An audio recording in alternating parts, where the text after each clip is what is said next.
Great Scott. Great Scott. Great Scott.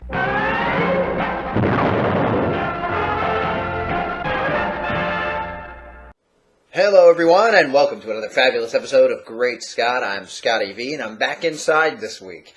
I actually went to New York, and I was going to go to Midtown Comics, but I somehow got turned all around, so coming up soon, an adventure from Midtown Comics, but not just yet because I didn't make it there. However, this week we have the Dawn of Justice special, hosted by Kevin Smith and Geoff Johns, talking about the whole new DC cinematic universe, which of course started with Man of Steel, and we get the Man of Steel music playing through the whole episode, the whole retrospective, the whole thing that's talking about Dawn of Justice. Man of Steel music, of course, that's the only movie we've had so far, so that might be, the excuse might be, that's the only music we have to play.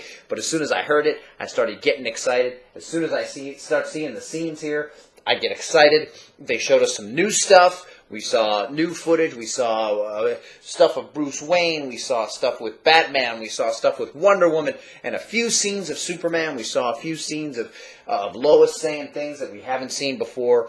We saw extensions on scenes that we've seen before in different previews. So we're seeing a lot more. And of course, we got a taste of the Wonder Woman movie, which shows us scenes that we haven't seen before at all. And they're apparently heavily into the filming of the Wonder Woman show, which is just, I mean, the movie, it's going to be great. She's on horseback, she's got a sword, she's got her shield, she's beating guys up. It's obviously set in the 40s or whatever.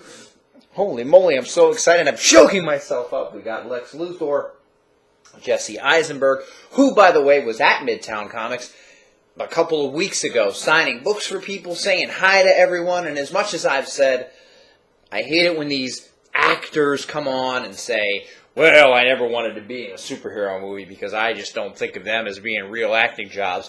And then when he starts working on it, it's, wow, it's really one of the best scripts I've ever read.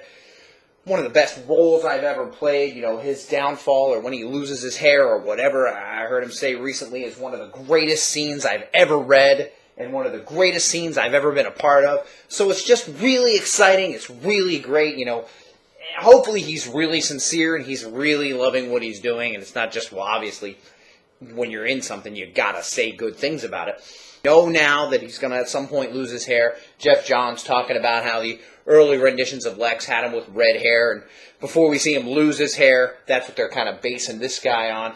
Now they are calling him Lex Luthor Jr., which means there was a Lex Luthor Sr., but that's okay. It doesn't mean that this guy isn't the guy that we've all been waiting for. It just means that there was another guy who we really don't care about anyway, other than the fact that it was Lex's father.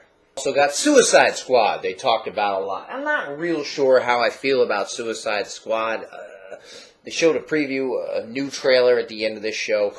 It seems a little bit on the goofy side, but maybe comedic is good. Maybe it'll be not so over the top. Maybe it won't seem so silly once we see it all in context. It's kind of like, why are Batman and Superman going at it, and why is Superman seemingly saying dialogue that seems so out of character for him? I'm sure we're going to see what leads up to this guy wanting to do that and that guy wanting to do this. We know that Batman is afraid of what Superman could mean, what he could do to the world, what he witnessed when he saw them fighting in the air.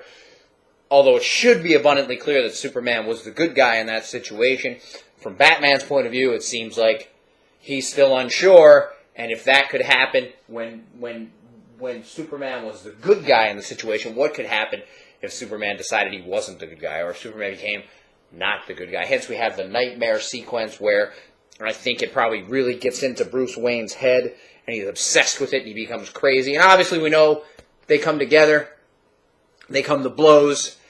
It's going to take a lot for me to buy that Batman's able to do it, but once they do that, once they get it out of their system, once that male testosterone is finished off, we see Wonder Woman comes in. She joins in. Maybe she's rescuing Batman when it looks like the doomsday-ish creature is about to eye-beam everybody and everything's going to get destroyed. And then they all come together. And that's Dawn of the Justice League, which is what we're talking about here. And, of course, Suicide Squad is something else. But they are saying it's all going to be part of one big cinematic universe. Geoff Johns talking about all the characters, Flash and Cyborg and Green Lantern, and the Green Lantern Corps is all going to be a part of it. So it's very exciting. We're at a very exciting time. It's a very cool, not long now to go for Batman v Superman. Thanks everybody for watching, and remember, always look up in the sky.